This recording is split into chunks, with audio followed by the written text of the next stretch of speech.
Woman takes black man court for child support, but what the judge discovers shocks everyone. The winter wind howled through the courthouse corridors as Jamal Williams sat quietly, his hands clasped tightly in his lap. The mahogany benches felt as cold as the justice that awaited him.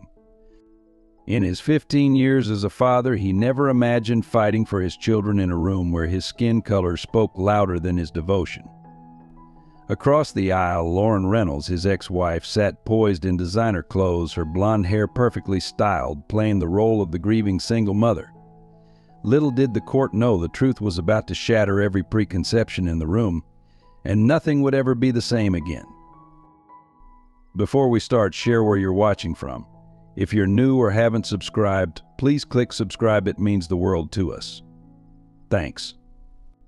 In the 15 years since becoming a father, Jamal Williams had never missed a single bedtime story. Even now, at 42, his strong hands, calloused from working 2 jobs, would delicately turn the pages of Goodnight Moon just as he had done when his children were infants. His daughter Sarah, now 12, and son Marcus, 9, were his entire world. Growing up in South Chicago, Jamal had defied every stereotype thrown his way. A scholarship student at Northwestern University, he'd graduated summa cum laude in engineering, determined to build a better life than his parents had. His father, a city bus driver, had taught him that dignity wasn't in what you did, but how you did it. His mother, a nurse's aide, showed him that love meant sacrifice. In his corner office at Mitchell Associates, Jamal had earned respect through competence rather than compliance. That was until the rumors of his divorce started circulating. Suddenly, the same colleagues who'd praised his work began viewing him through a different lens. Projects were reassigned, meetings rescheduled, his voice gradually muted in decisions that had once been his domain. But it was at home where Jamal truly shined. Every morning he'd wake at 5 a.m. to prepare breakfast: whole wheat pancakes for Sarah, scrambled eggs for Marcus. He'd pack their lunches, adding small notes with jokes or encouragement. During winter months, he'd layer their clothes carefully, checking gloves and scarves twice before braving the bitter Chicago wind to drive them to school. After his day job, Jamal would work as a consultant, typing reports late into the night after the children were asleep. The extra income meant Sarah could continue her violin lessons and Marcus could play Little League. Their small 3-bedroom apartment might not have been as grand as Lauren's new lakefront condo, but it was filled with love, laughter, and the artwork of 2 children who never doubted their father's devotion. Each night, as he checked their homework, cooked dinner, and maintained their routine, Jamal fought against exhaustion. The weight of being both mother and father pressed heavily on his shoulders, but he never let his children see him falter. When Sarah had nightmares, he was there with warm milk and gentle words. When Marcus struggled with math, Jamal spent hours creating games to make multiplication tables fun. The refrigerator door was a testament to his dedication: honor roll certificates, perfect attendance awards, and crayon drawings that spelled out "World's Best Dad." Each achievement of his children was a quiet rebellion against a system that had expected him to fail, to run, to become another statistic in the narrative of absent black fathers. But now, sitting in that cold courtroom, Jamal faced his greatest challenge. Not just fighting for custody, but fighting against deep-seated prejudices that threatened to tear his family apart. His children's future hung in the balance, and he was ready to show the world what real fatherhood looked like, regardless of the color of his skin. Lauren Reynolds hadn't always been the woman who would lie in a courtroom. There was a time when her laugh could light up a room, when her heart beat in sync with dreams of family and forever. The daughter of Chicago's elite, she'd rebelled against her parents' country club expectations by falling in love with Jamal during their final year at Northwestern. Back then, her blue eyes sparkled with defiance as she defended their love against her family's thinly veiled racism. "He's brilliant, kind, and more ambitious than any of your friend's sons," she proclaimed at countless dinner parties, champagne glass raised like a weapon. Their wedding was small, her family conspicuously absent, but Lauren hadn't cared. She'd chosen love over privilege, or so she thought. The first cracks appeared after Sarah's birth. The initial joy of motherhood slowly gave way to something darker. Lauren would stare at her reflection, a stranger looking back, no longer the golden girl of Lake Forest, but a mother with spit up on her designer blouses. Her mother's weekly calls became poison-tipped arrows. "Darling, you could have had so much more. Richard Thompson just made partner at his father's firm." Postpartum depression crept in silently after Marcus was born, wrapping around her like Chicago's winter fog. But admitting weakness wasn't in the Reynolds family playbook. Instead of seeking help, Lauren found comfort in wine and her mother's little white pills. Jamal noticed, tried to help, but she pushed him away, shame mixing with resentment. The transformation was gradual but relentless. Charity galas replaced family dinners. Designer shoes filled the closet while the children's college fund dwindled. When her father suffered a heart attack, Lauren's mother finally extended an olive branch with conditions. "Come home, darling, we'll help you start fresh, but not with him." The old Lauren would have refused. But this Lauren, fragile and lost, saw an escape. Her parents' lakefront mansion offered a refuge from the responsibilities she couldn't handle, from the life that felt like it was suffocating her. The perfect mother image she projected on Instagram masked a woman unraveling behind closed doors. Now at 40, Lauren wore her privilege like armor.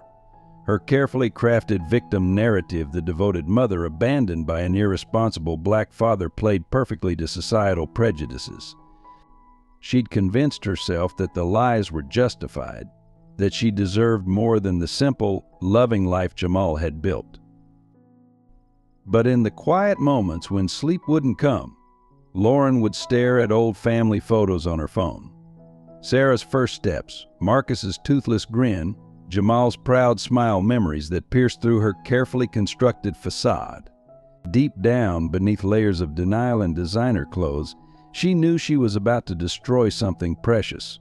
Yet like a train hurtling toward disaster, she couldn't seem to stop herself. The truth about her pregnancy, hidden beneath expensive winter coats, was just another card in her desperate game. But some lies cost more than others, and Lauren Reynolds was about to learn the price of hers.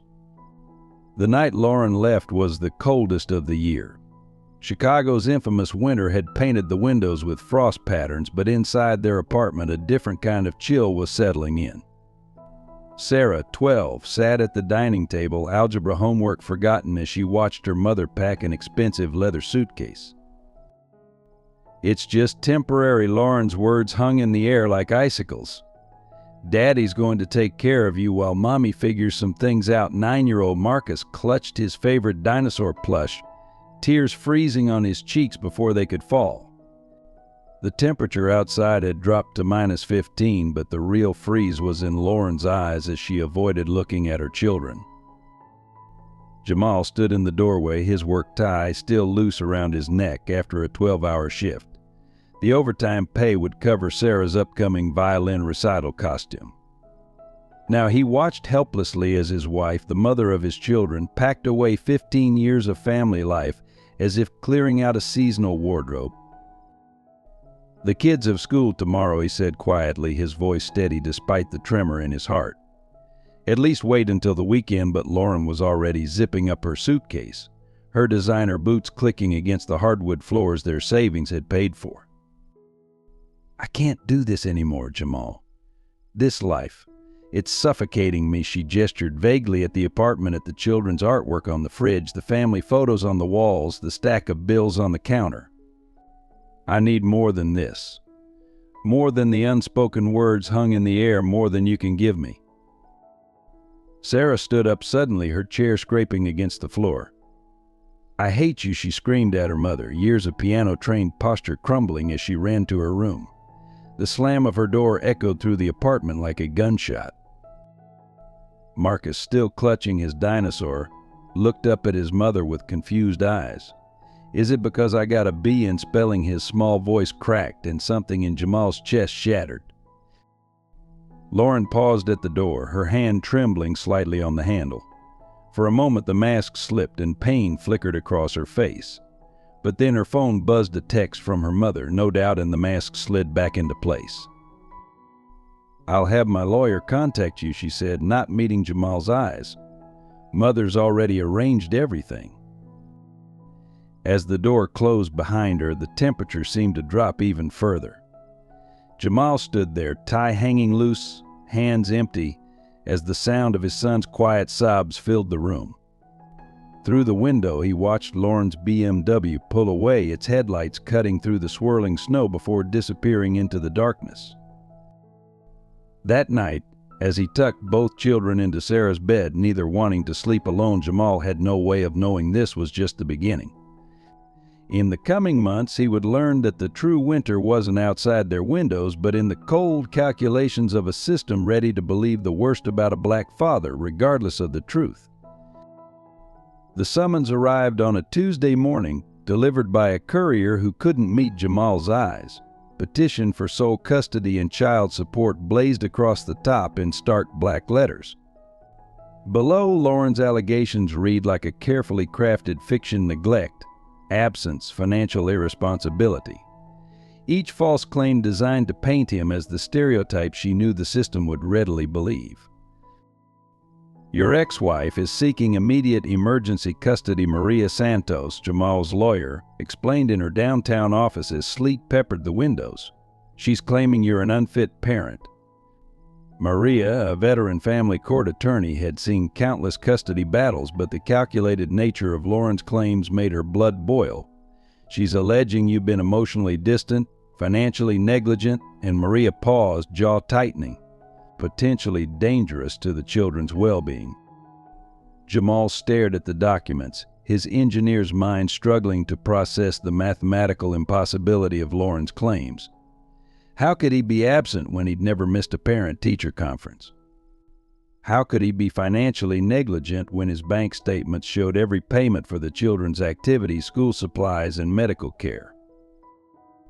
"They've scheduled an emergency hearing for next week," Maria continued, her dark eyes concerned. "Lauren's family has retained Harrison Brooks, the prestigious law firm's name hung in the air like a death sentence. They were known for their aggressive tactics and unprecedented success rate in custody battles." That evening, as Jamal helped Sarah practice for her upcoming violin recital, his phone buzzed with a text from Lauren's mother. Says, "If you agree to supervised visitation and full child support, we won't have to make this messy. Think about what's best for the children." The violin strings screeched as Sarah's bow slipped. "Dad, your hands are shaking." Jamal forced a smile, tucking away his phone. "Just a little cold, sweetheart. Let's try that passage again." But the next morning, the true scope of Lauren's strategy became clear. The school called. She'd already tried to change the emergency contact information, claiming sole authority. His company's HR department emailed about a custody dispute inquiry. Even their family doctor's office seemed suddenly hesitant to share the children's medical information. It was a systematic dismantling of his parental rights, executed with the precision of someone who understood exactly how the system could be manipulated. "They're trying to establish a pattern," Maria warned during an emergency meeting. "Every institution, every authority figure, they want them all questioning your role as a father before we even step into that courtroom." Outside her office window, Chicago's winter skyline disappeared into gray clouds, a perfect mirror of the storm gathering around Jamal's life. But as he watched the snow fall, he remembered his father's words from long ago: "Son, sometimes the world won't give you justice. Sometimes you have to stand up and demand it." Drawing himself up, Jamal turned to Maria. "Then let's give them something they're not expecting. Let's show them what a real father looks like."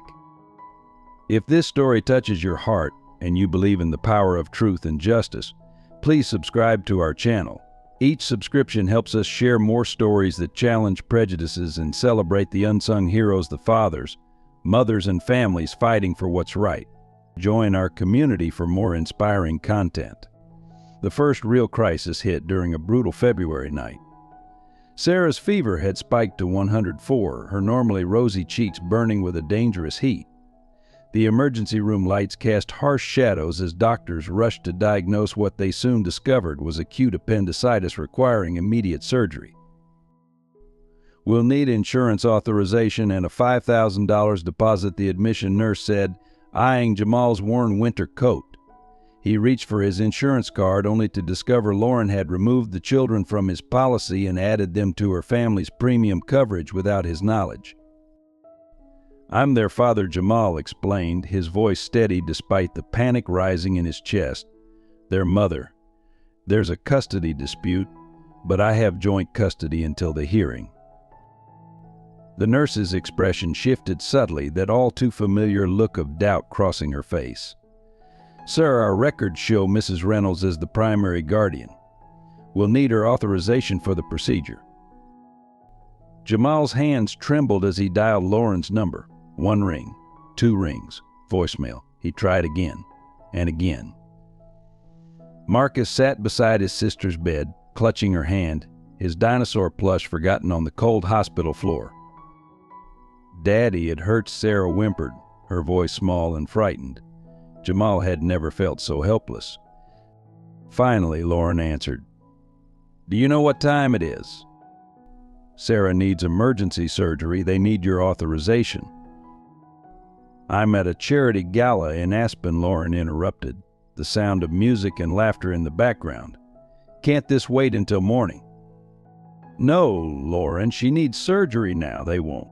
"Fine, put 'em on the phone." Her voice was ice cold, matching the wind howling outside the hospital windows. After authorization was given, the financial reality hit. The insurance would cover most costs, but the immediate deposit. Jamal's savings had been drained by legal fees. His second job's paycheck wouldn't clear for 3 days. In desperation, he called Lauren again. "Please, I just need to borrow." "Not my problem," Lauren cut him off. "Maybe if you were better at managing money. Besides, Mother says I shouldn't enable your financial irresponsibility. It'll look better for our case." The line went dead as Sarah cried out in pain. That night, as his daughter was wheeled into surgery, Jamal made 3 impossible decisions. First, he sold his car, the reliable Honda he needed for work and school runs. Second, he pawned his father's watch, the only inheritance he had to pass on to Marcus. Third, he called Maria to take out a loan against his upcoming salary. Hours later, as Sarah recovered in the pediatric ward, Jamal overheard 2 nurses whispering, ... Can you believe the mother wouldn't even come? Poor thing. At least the father stayed. Looking at his sleeping daughter, color slowly returning to her cheeks, Jamal felt something shift inside him. This wasn't just about custody anymore. This was about exposing a truth so raw it hurt. How a system could allow a mother to abandon her child in crisis, yet question a father's right to save his daughter's life. Marcus had finally fallen asleep in the uncomfortable hospital chair, his small hand still clutching his sister's. Jamal covered him with his own coat, the winter chill seeping through his thin shirt. Tomorrow he would have to figure out how to get the kids to school without a car, how to explain why Daddy's special watch was gone, how to keep fighting a battle that seemed designed to break him. But tonight, watching his children sleep, Jamal made a silent vow. The world might doubt him, the system might fight him, but nothing, not prejudice, not poverty, not even Lauren's cruel calculations would stop him from being the father his children deserved. The revelation came from an unexpected source. 2 days after Sarah's surgery, while Jamal was helping her into a wheelchair, Lauren's personal assistant Claire appeared in the hospital doorway, clutching a manila envelope and looking nervous.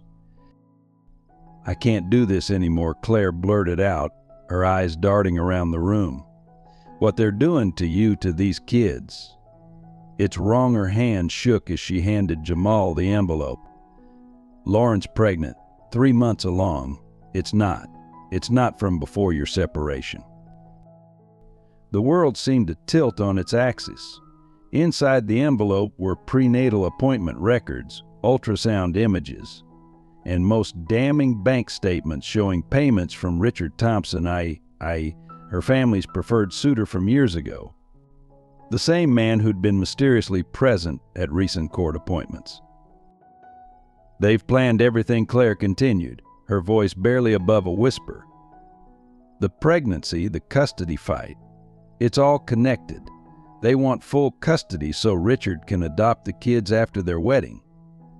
Lauren's parents promised him a partnership in exchange for legitimizing the situation."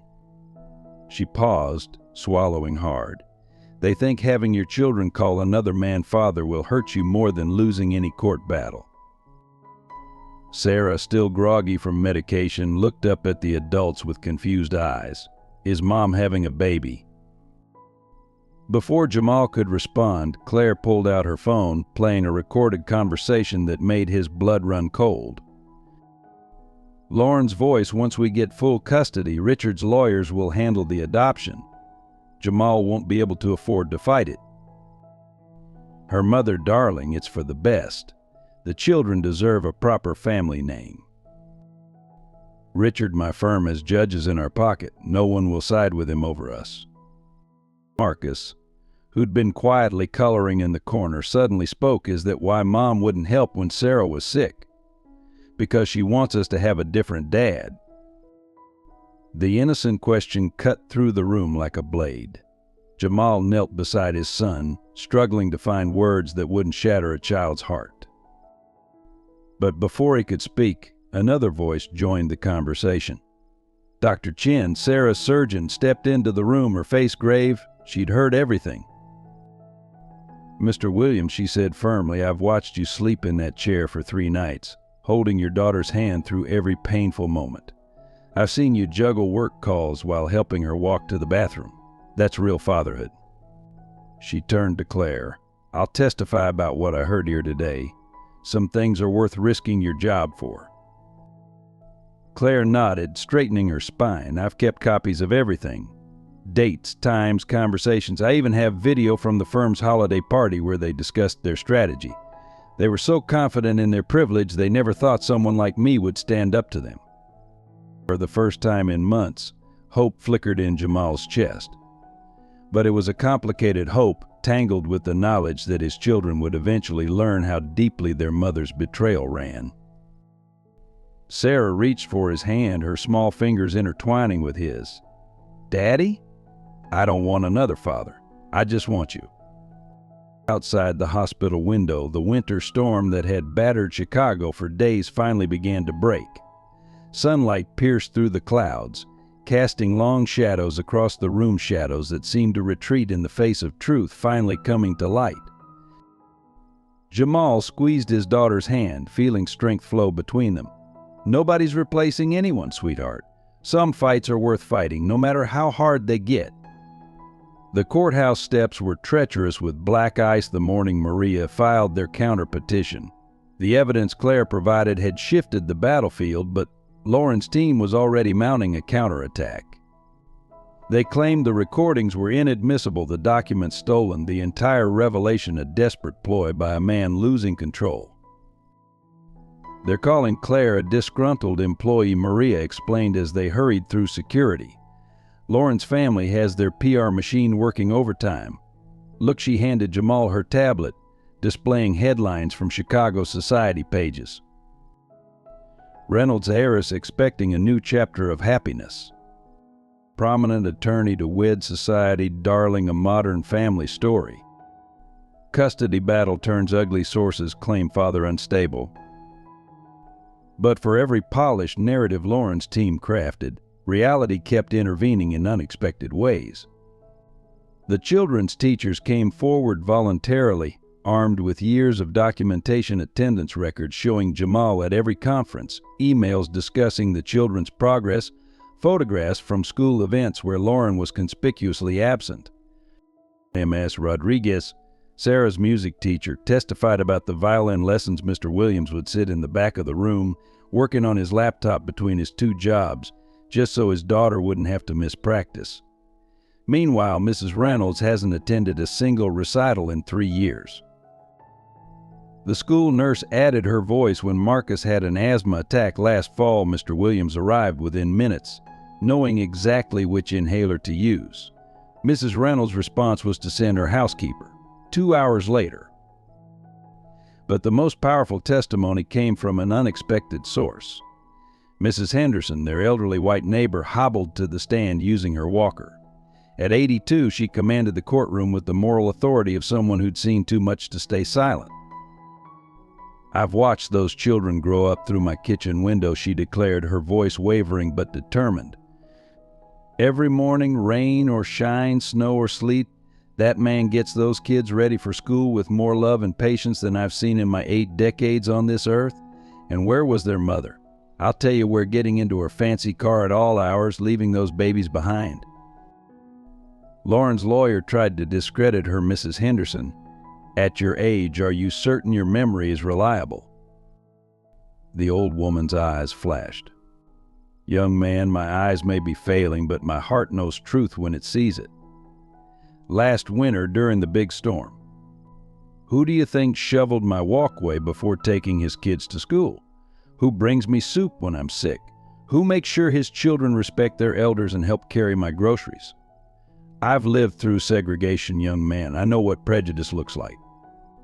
And I know what love looks like. That man there, he's pure love." The courtroom fell silent. Even the judge seemed moved. But Lauren's team had prepared for sentiment with statistics. They presented charts showing Jamal's recent financial struggles, conveniently omitting the cause. They highlighted his long work hours as absence from the home twisted his second job into instability, and painted his modest apartment as inadequate living conditions compared to the mansion Richard Thompson could provide. The breaking point came during cross-examination when they questioned Sarah's hospital stay. "Is it true you couldn't pay the deposit for your daughter's surgery?" Lauren's lawyer asked smugly. Jamal's voice remained steady. "I sold my car and my father's watch to save my daughter's life while her mother was at a ski resort." "And how do you plan to transport your children without a vehicle?" "I take 3 buses now. We leave an hour earlier. The kids never miss school." "And this seems like a stable environment to you?" Before Jamal could answer, Sarah stood up from her seat in the gallery. "Stop being mean to my daddy," her voice rang out clear and strong despite Maria trying to quiet her. "He sings to us on the bus. He makes it fun. He makes everything okay, even when it's hard." The judge banged his gavel, but the damage, or perhaps the triumph, was done. In that moment, the human cost of Lauren's machinations was laid bare through the eyes of a child. That evening, as Jamal helped his children with homework in the courthouse cafeteria while waiting for the next session, a young black bailiff approached their table.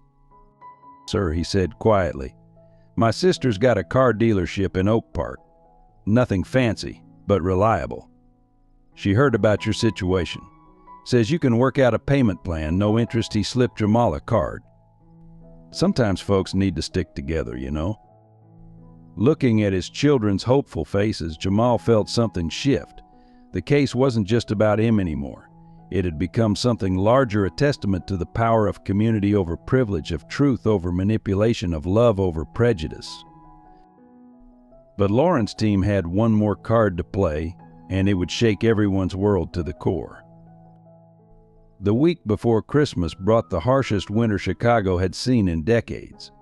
In Jamal's apartment, the ancient heating system wheezed and sputtered against temperatures that plunged to -20.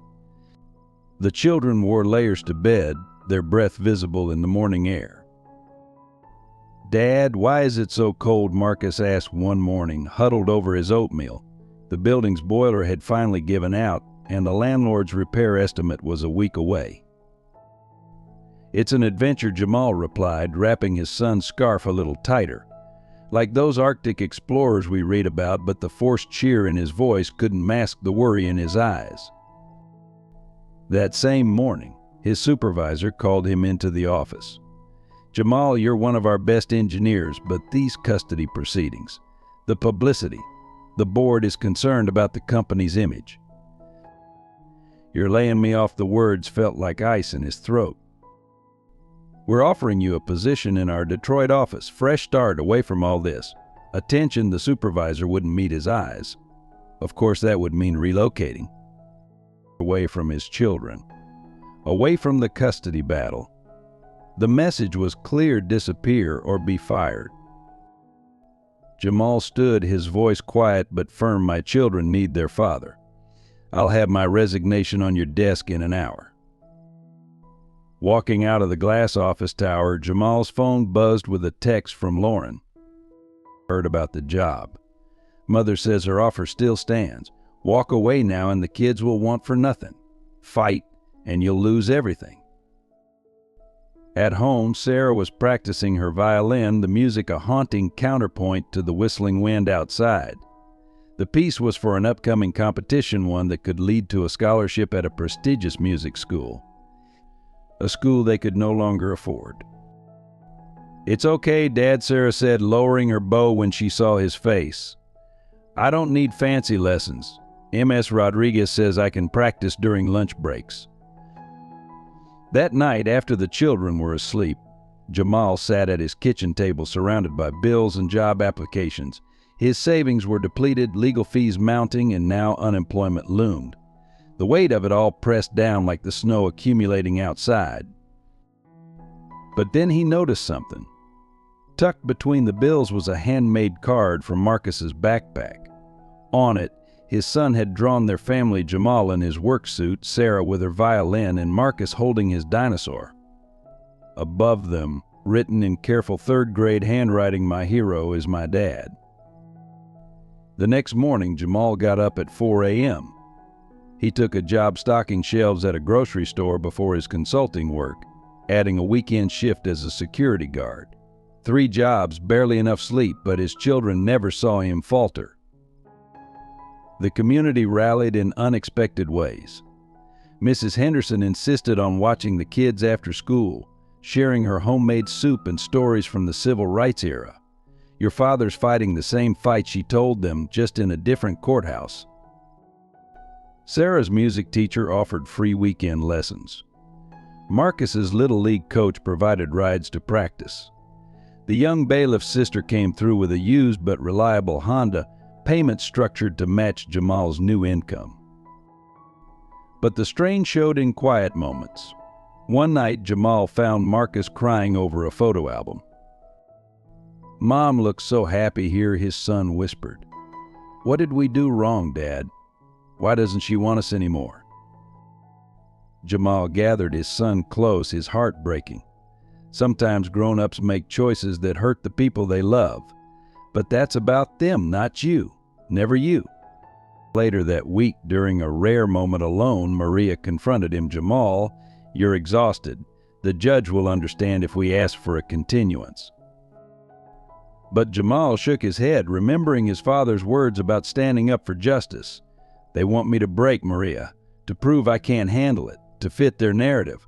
But my kids need to see that love doesn't give up, even when it's hard, especially when it's hard.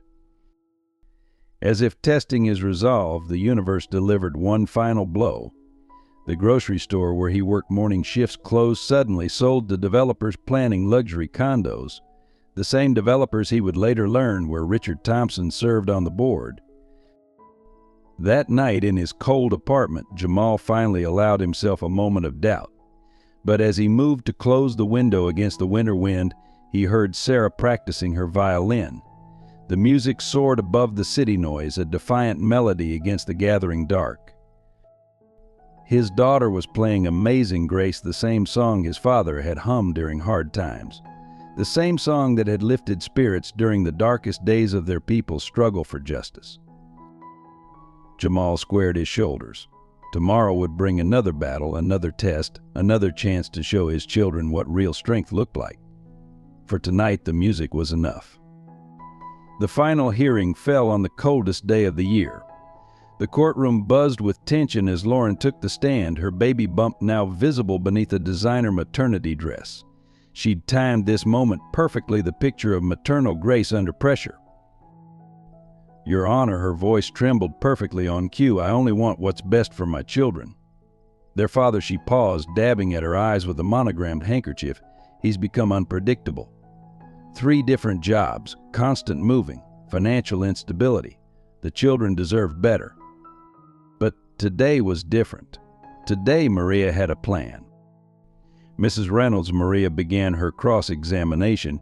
Could you explain this bank statement? She projected a document onto the courtroom screen, specifically the withdrawal from your children's college fund on the night of February 15th. Lauren's perfectly composed facade cracked slightly. I needed the money for your Aspen trip? The same night your daughter was in emergency surgery. The courtroom stirred. Lauren glanced at her lawyer, who quickly objected. Relevance, Your Honor. Goes to pattern of behavior, Maria countered. Mrs. Reynolds, where were you when Sarah had her appendix removed? I was unavailable. Unavailable? Let's be specific. Maria pulled out another document. According to your credit card statements, you were at the Four Seasons Aspen charging $12,000 for a weekend spa package while your daughter was fighting for her life. Lauren's mask slipped further. You don't understand the pressure I've been under, the expectations.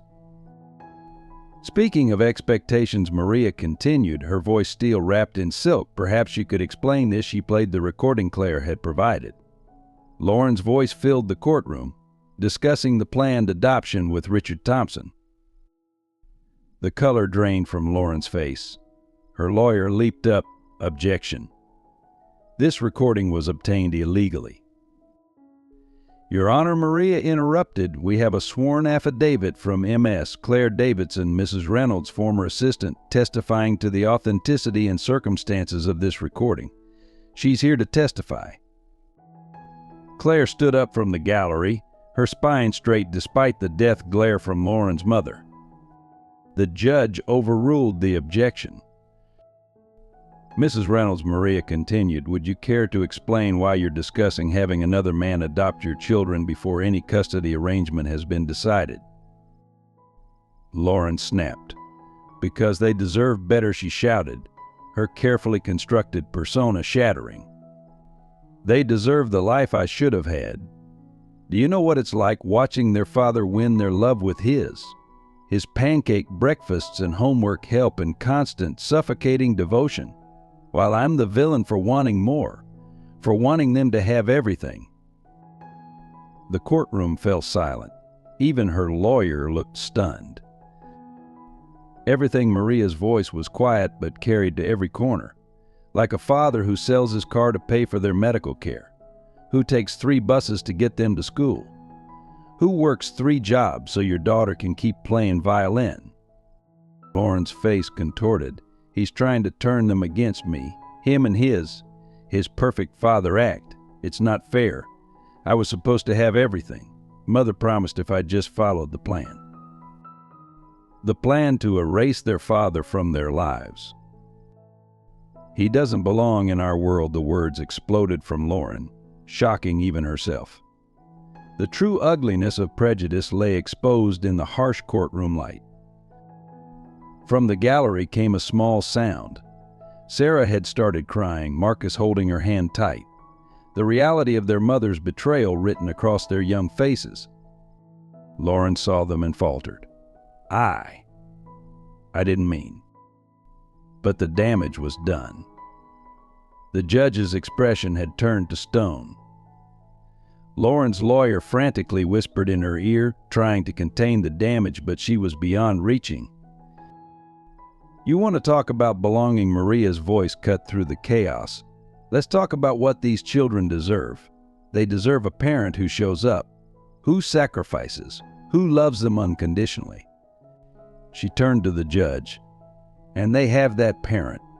He's sitting right there.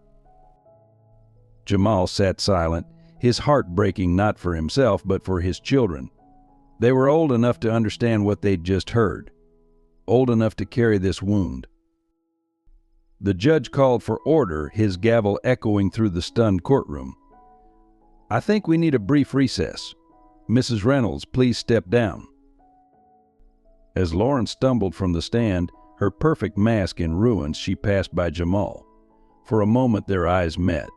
In hers, he saw something unexpected, not hatred or anger, but fear. The fear of a woman who'd just realized what she'd thrown away. But before anyone could move, a commotion erupted at the courtroom doors. A nurse from the hospital burst in, breathing hard.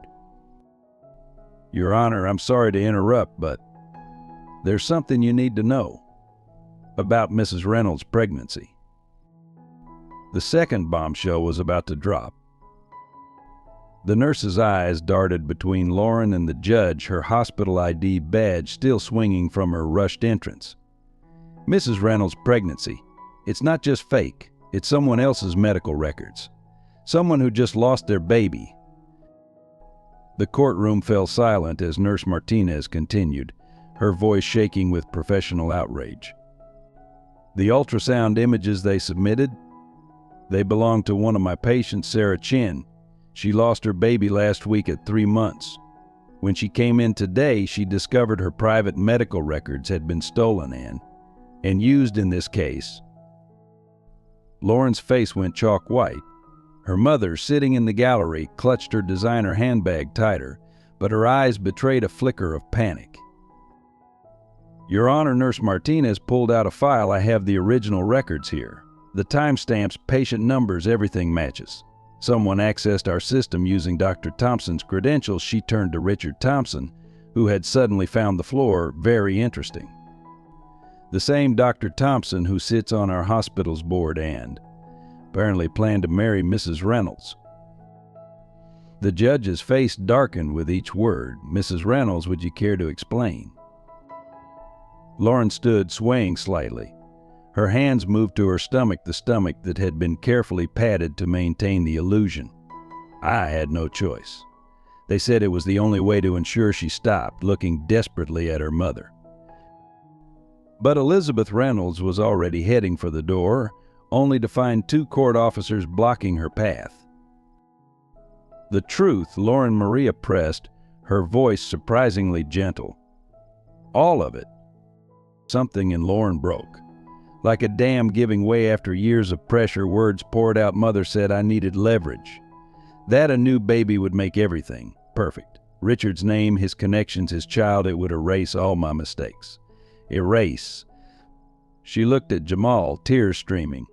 "Erase the shame of having loved someone they deemed unworthy." "And the real Mrs. Chin's records?" the judge asked, his voice cold. Mother said no one would ever know. That people like them," Lauren's voice cracked, the full weight of what they'd done finally hitting her. "People like them wouldn't dare challenge people like us." Sarah Chin's husband stood up in the gallery, his grief and rage palpable. "My wife lost our baby. She's been grieving, blaming herself.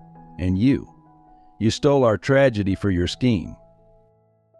Marcus, still holding his dinosaur, asked in the silence that followed, "Mom, did you pretend to have a baby just so you could take us away from Dad?"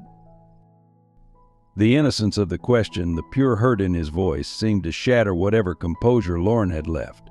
She collapsed in her chair, the carefully constructed facade mother crumbling completely. "I'm sorry," she whispered, though to whom her children, Jamal, the Chins, or herself wasn't clear.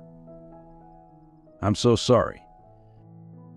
The judge's gavel cracked like thunder. "This court will take a brief recess. Mrs. Reynolds, you are remanded to custody pending charges of fraud and theft of medical records. Court officers, please ensure Mrs. Elizabeth Reynolds doesn't leave the building. Mr. Thompson." His voice could have frozen fire. "I suggest you contact your lawyer immediately." As Lauren was led away, she passed close to Jamal. For a moment their eyes met. In hers he saw not the polished society woman who tried to destroy him, but glimpses of the girl he'd once loved, now broken by her own family's prejudices and expectations. "The children," she whispered. "Please, don't let them remember me like this." Jamal felt the weight of their history, the complexity of love turned toxic by society's prejudices. "They'll know you loved them once," he said quietly. "That much is true." Sarah stood up, her young face streaked with tears, but her voice steady. "Dad?" Can we go home now?" "Not quite yet, sweetheart," Jamal said, pulling both his children close. "But soon.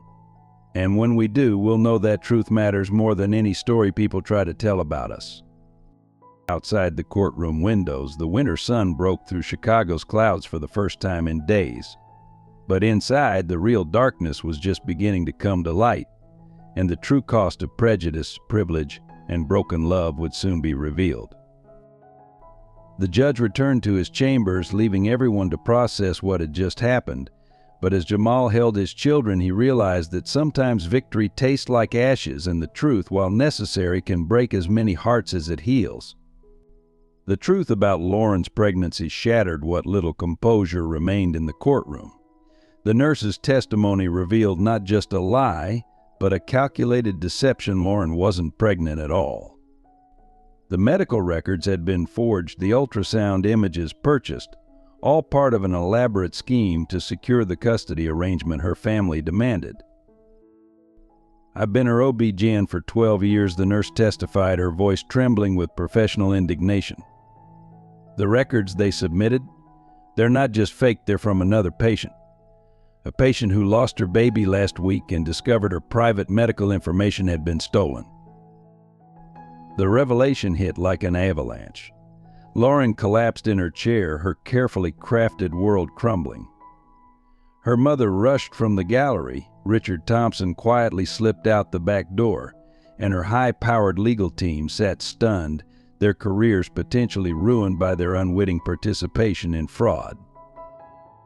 But the real tragedy unfolded in the eyes of two children. Sarah, at 12, understood everything. She watched her mother's deception exposed with the devastating clarity of a child whose last illusions about a parent had been stripped away. Her violin case, clutched tight against her chest, seemed like the only real thing in a world suddenly turned upside down. "She lied about the baby," Marcus whispered, his dinosaur plush forgotten on the floor. "Like she lied about loving us." Jamal's heart shattered at his son's words. This victory, if it could be called that, came at a terrible price. His children were losing not just custody battles and court cases, but their fundamental trust in love itself.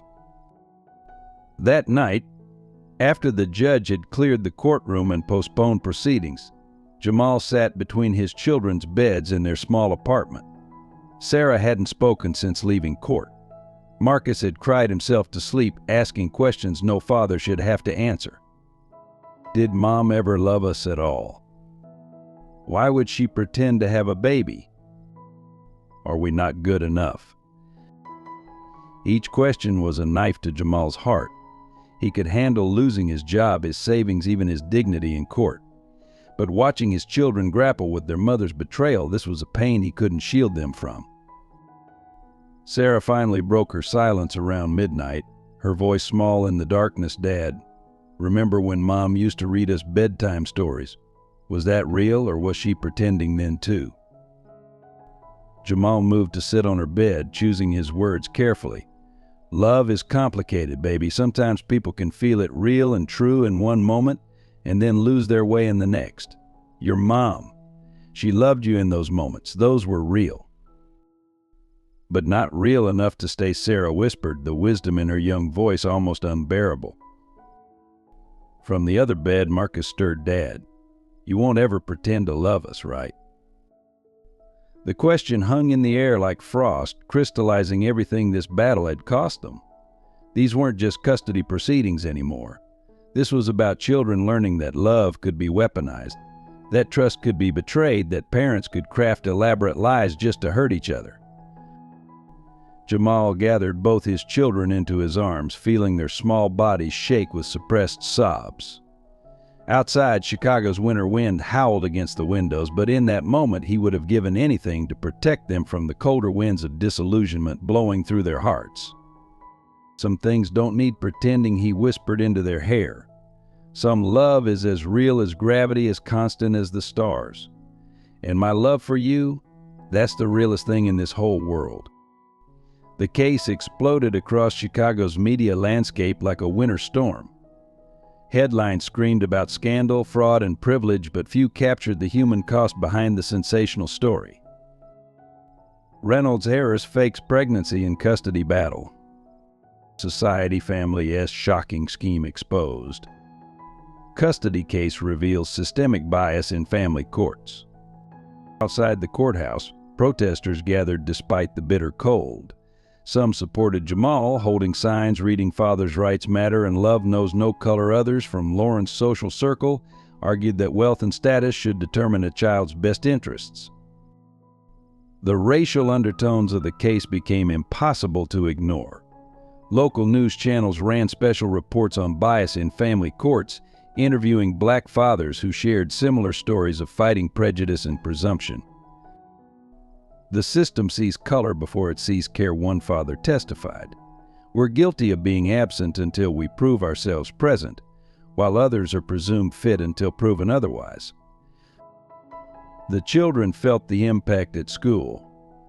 Sarah overheard whispers in the hallways. "Did you hear about her mom? Can you believe she faked a whole pregnancy?" Marcus's teacher noticed him withdrawing during recess, sitting alone with his dinosaur while other kids discussed the news their parents couldn't stop talking about. Dr. Morrison, the children's therapist, warned about the lasting trauma. They're not just processing their mother's betrayal. They're watching their private pain become public spectacle. Every headline, every social media post, every playground whisper reopens the wound. The ripple effects touched unexpected corners of society. Claire, Lauren's former assistant, was blacklisted from high-end jobs but became a whistleblower advocate. The hospital nurse who exposed the fraudulent medical records started a support group for medical professionals facing ethical dilemmas. Even Mrs. Henderson, their elderly neighbor, felt the backlash. "Someone threw eggs at my window," she admitted to Jamal. "Called me a race traitor for testifying. But honey, I'd do it again. Truth's got to mean something in this world." The most profound impact came from an unexpected source. Judge Harrison, a veteran of family court, gave an unprecedented interview. "In 30 years on the bench, I've seen countless custody battles. But this case, it forced me to confront my own biases. How quickly I accepted one narrative over another. How privilege and prejudice can distort justice. We need to do better." Lauren's social circle fractured. Some friends distanced themselves, horrified by the deception. Others doubled down, arguing that her actions were justified in trying to provide a better life for her children, revealing deeply rooted prejudices they'd never acknowledged. The religious leaders weighed in. Some condemned the moral decay of society, while others called for compassion and healing. Community organizations used the case to highlight the needs of single fathers, launching support programs and legal aid initiatives.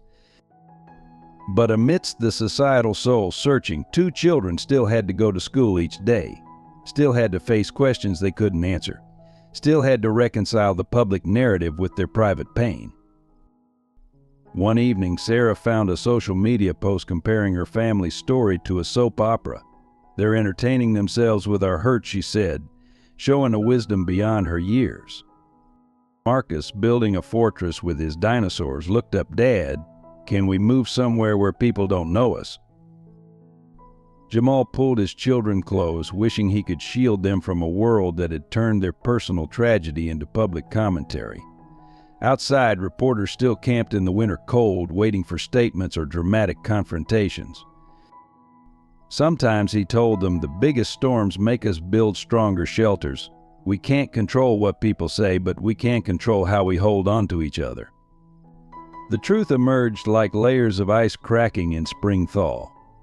3 days after the pregnancy deception was exposed, Lauren's mother, Elizabeth Reynolds, was rushed to Northwestern Memorial Hospital after a suspected overdose.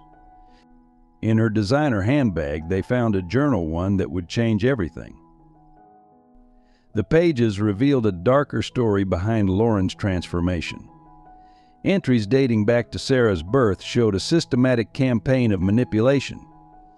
Lauren showing signs of postpartum depression. Perfect timing. If we play this right, we can finally fix the mistake she made with that man. Richard still interested, still willing to overlook her. Unfortunate marriage if we handle this correctly. Later entries detailed a calculated destruction of Lauren's maternal confidence. It reminded her today how different she looks from the country club mothers. How much easier their lives are without having to explain their unique situation. The seeds of doubt are taking root. Maria presented the journal to the judge, her voice steady. Your Honor, what we're seeing isn't just a custody battle, it's the systematic destruction of a mother for the sake of social status. More evidence surfaced. Lauren's therapist, finally freed from confidentiality by court order, revealed years of manipulated treatments. Instead of addressing Lauren's postpartum depression, her mother had pushed for medication that would increase her instability, all while positioning Richard Thompson as the solution to every problem. They didn't just want to separate Jamal from his children, Maria explained to the court. They wanted to erase him completely, and they were willing to destroy their own daughter to do it. The most heartbreaking revelation came from Lauren's old diaries found in her childhood home. Early entries showed a young woman deeply in love, fighting for her relationship with Jamal. Mom doesn't understand. Jamal is everything they claim to value: educated, ambitious, kind. But all they see is his skin color. I won't let them win. Our children will grow up knowing love doesn't have a color. But later entries grew darker, filled with self-doubt and medication-induced confusion. Mother says I'm not fit to raise them properly. Maybe she's right. Everything's so foggy now. The new pills make it hard to remember why I fought so hard before. The truth hit Jamal like a physical blow. Lauren hadn't just abandoned their family, she'd been systematically broken down, her love for her children twisted into weapons against her own heart. During a recess, Sarah asked to read one of her mother's early diary entries. She found a page from her birth. I held my daughter today. She has Jamal's eyes, so full of love and strength. I'll teach her that love is stronger than prejudice, that family is about hearts, not hierarchy. My beautiful, perfect girl. Sarah looked up at her father, tears streaming. She did love us once, really loved us. Jamal held his daughter close, his own eyes wet. The victory he'd sought was turning to ashes in his mouth. Yes, he'd prove his rights as a father, but at what cost? Another family destroyed by the same prejudices he'd fought all his life. In the gallery, Mrs. Henderson whispered to herself, Lord, what kind of mother destroys her own child's heart to preserve her social standing? The final day of court brought an unexpected witness, Richard Thompson himself, looking less like the polished society lawyer and more like a man who'd discovered his own reflection in a broken mirror. I can't do this anymore, he announced, ignoring his lawyer's attempts to silence him. But what we did, what I helped do to those children, to their parents. I was raised to believe certain things about certain people, but watching that man fight for his kids, watching how much love can exist in what we called the wrong kind of family. His testimony detailed the elaborate scheme, the country club meetings where Lauren's reformation was planned, the offshore accounts set up to hide the children's stolen college funds, the judges they'd hoped to influence. But the real breakthrough came when he revealed Elizabeth Reynolds' ultimate plan once we had custody. The children were to be sent to boarding school in Switzerland. Clean slate, new names, all ties to their father erased. They called it social repositioning, I called it kidnapping. The courtroom erupted. The judge's gavel cracked against the sound block, splitting it in two, a physical representation of justice, finally breaking through generations of prejudice. Then Lauren herself stood up, her designer outfit replaced by simple clothes, her face free of makeup, looking more like the college student who'd once fallen in love with Jamal than the society puppet she'd become. I want to voluntarily terminate my parental rights, she announced, her voice clear despite her tears. Not because I don't love my children, but because I love them enough to stop this cycle of harm. They deserve better than a mother who was too weak to fight for them, who let fear and family destroy what should have been sacred. She turned to Jamal, you were always the stronger one. Not because you fought the world to keep them, but because you never let the fight make you forget how to love them. The judge removed his glasses, rubbing his eyes. 20 years on the bench hadn't prepared him for this moment. "Mr. Williams," he said, "finally, I owe you an apology. This court, this system, we all owe you an apology. We saw what we expected to see, not what was really there. That ends today." His ruling was unequivocal full custody to Jamal, with Lauren granted supervised visitation only after completing extensive therapy. Elizabeth Reynolds would face criminal charges for fraud and conspiracy. The stolen college funds would be repaid with interest. But it was his closing statement that would be quoted in law schools for years to come. The greatest injustice in family court isn't just our biases about race or class. It's our failure to recognize that love doesn't follow social rules or conform to societal expectations. Mr. Williams didn't prove he was a good father despite the odds against him. He proved that perhaps we've been measuring good parenting by all the wrong standards. Outside, the winter sun broke through Chicago's clouds, casting long shadows across the courthouse steps. Sarah reached for her father's hand while Marcus held tight to his other side. "Dad," Marcus asked, "is it really over?" Jamal looked at his children, then at Lauren being led away by her lawyers, and finally at the city skyline beyond. "No, buddy," he said softly. "I think it's just beginning." The truth emerged like layers of ice cracking in spring thaw. 3 days after the pregnancy deception was exposed, Lauren's mother, Elizabeth Reynolds, was rushed to Northwestern Memorial Hospital after a suspected overdose. In her designer handbag, they found a journal, one that would change everything. The pages revealed a darker story behind Lauren's transformation. Entries dating back to Sarah's birth showed a systematic campaign of manipulation. Lauren showing signs of postpartum depression. Perfect timing. If we play this right, we can finally fix the mistake she made with that man.